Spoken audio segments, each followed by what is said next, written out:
Welcome to my first video. Today we'll be making fresh pappardelle pasta with a super fresh and rich red sauce. Legit, I reckon every second person I follow on Insta is making pasta in ISO at the moment. It's pretty chilled and easier than you think.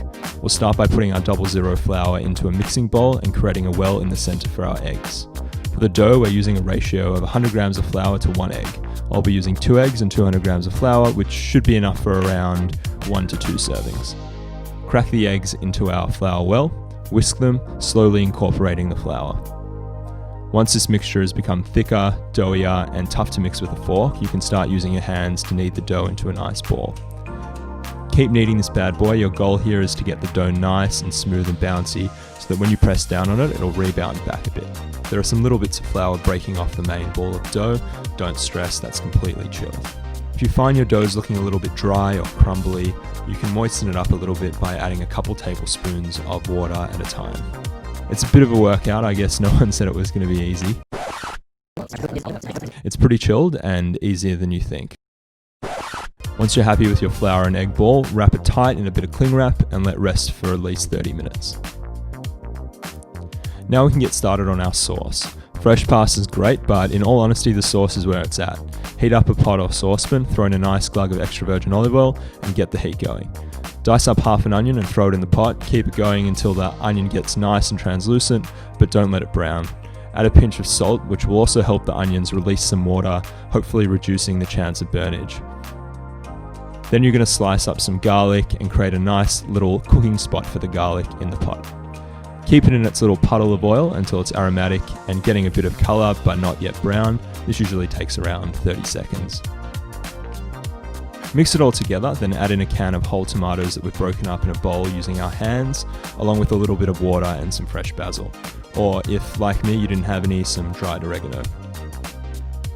We want to cook the sauce until it tastes nice and rich, where the rawness of the tomatoes has been cooked out a bit. Keep mixing, checking the consistency and seasoning as you go.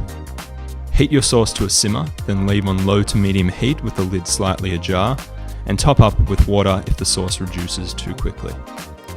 I like my sauce that's bitsy and a bit silkier, so when it's done you can blend it with a stick blender or pulse a few times in a regular blender.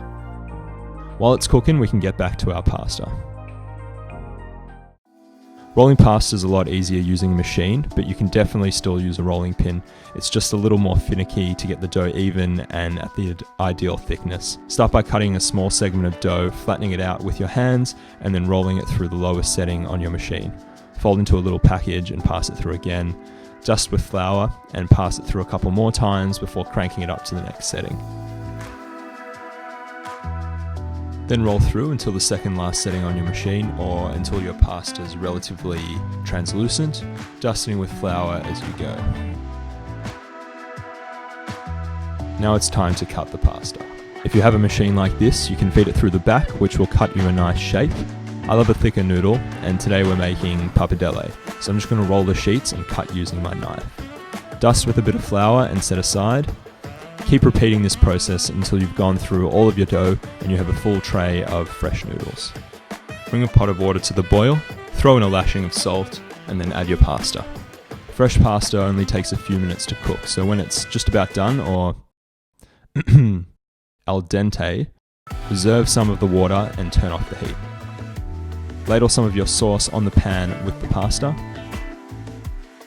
Toss. We want our sauce to get a bit looser, so we throw in a bit of our pasta water and keep mixing until our pasta and our sauce become friends. When everything's all hot and saucy, we're ready to plate up our pasta. We can then drown our pasta in some fresh Parm and we're ready to get stuck into it. That's good stuff. And we sound like Gucci, Gucci, Louis, Louis, Fendi, Fendi, Prada. Thanks for watching, guys. I'll be posting more videos very soon, so if you enjoyed this one, give it a like and subscribe to my channel. Cheers.